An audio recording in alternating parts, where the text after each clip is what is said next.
कुटुंबीय झोपेत असल्याची संधी साधून एका विकृत तरुणाने घरात शिरून तरुणीचा विनयभंग केल्याची धक्कादायक घटना घडली। यशवंत रघु आत्राम राहणार जानकईपोड असे विनयभंगाच्या प्रयत्नाचा गुन्हा नोंद झालेल्या आरोपीचे नाव आहे। 27 डिसेंबरला रात्री 11 वाजताच्या सुमारास तालुक्यातील एका गावात वीज पुरवठा खंडित झाला होता, त्यामुळे सर्वत्र अंधार पसरला होता।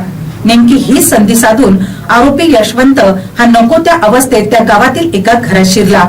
यावेळी 2 तरुणी त्याच्या आजी सोबत झोपून होत्या। यावेळी संबंधित विकृत तरुणाने त्यातील एका तरुणीच्या विनयभंगाचा प्रयत्न केला। ही बाब पीडित तरुणीच्या लक्षात येतात तिने आरडाओरड केली। यावेळी ही आरडाओरड ऐकून वडील धावत आले। त्यानंतर पकडल्या जाण्याच्या भीतीने आरोपी यशवंत तेथून पसार झाला। दरम्यान दुसऱ्या दिवशी पीडित तरुणीसह तिच्या आई वडिलांनी मारेगाव पोलीस ठाणे गाठून या प्रकरणी तक्रार दिली। त्यावरून आरोपी यशवंत याच्या विरुद्ध बांधवी 333 79 कलमान्वये गुन्हा दाखल करण्यात आला।